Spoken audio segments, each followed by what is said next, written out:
আমি ঢাকা বিশ্ববিদ্যালয়ের একজন সাবেক ছাত্র হিসেবে আমি যেটা অনুধাবন করলাম, বর্তমান শিক্ষা ব্যবস্থা এমন হওয়া উচিত যে শিক্ষা ব্যবস্থার মাধ্যমে আমাদের নৈতিক মূল্যবোধ জাগ্রত হবে, মানবিক মূল্যবোধ জাগ্রত হবে, এরকম একটা শিক্ষা ব্যবস্থা আমরা চাই।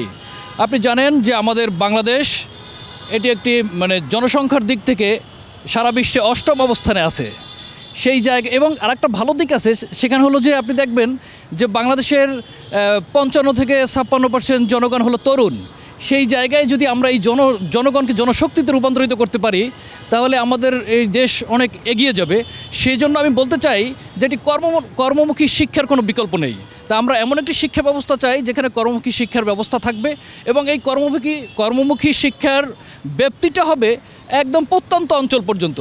আমরা দেখব যে এখানে আরেকটা ব্যাপার আছে, আপনি দেখবেন যে মাদ্রাসায় একটা হিউজ ছাত্র আছে যারা হলো এই শিক্ষা থেকে তারা দক্ষ জনগোষ্ঠী তৈরিতে একটা ব্যত্যয় তৈরি হচ্ছে আমাদের। সেই জায়গা থেকে আমরা চিন্তা করি যে এদেরকেও যাতে এই কর্মমুখী শিক্ষার আওতায় যাতে মাদ্রাসার স্টুডেন্টরাও আসতে পারে, সেরকম একটা শিক্ষা ব্যবস্থা চাই।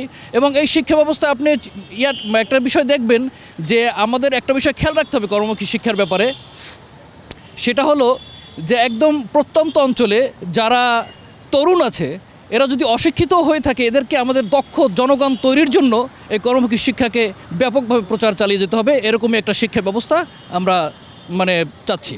বর্তমানে শিক্ষার পরিবেশ নিয়ে যদি আমরা বলতে চাই যে শিক্ষার পরিবেশ আমরা কেমন চাই, আমি ঢাকা বিশ্ববিদ্যালয়ের সাবেক ছাত্র এবং জাতীয়তাবাদী ছাত্রদলের সাধারণ একজন কর্মী হিসেবে আমি বলতে চাই যে আগামীর শিক্ষার পরিবেশটা হবে এমন যেখানে হলে আপনার গেস্ট রুমের নামে অত্যাচার করা হবে না, যেখানে হল বাণিজ্য হবে না, যেখানে হল দখল হবে না, যেখানে ছাত্রদের ন্যায্য অধিকার ফিরিয়ে দিবে, যেখানে আপনার যে ক্যান্টিনের যে খাবার সেই ব্যাপারে পদক্ষেপ নেওয়া হবে।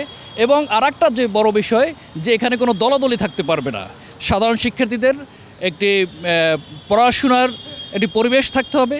এবং আমরা যে দেখলাম বিগত বছরে যে আবরার যে আমাদের মতো যে মেধাবীরা যাতে অকালে ঝরে না যায়, সেই ব্যাপারগুলো যাতে ঠিক থাকে, এরকম একটা পরিবেশ আমরা শিক্ষাঙ্গনে চাই।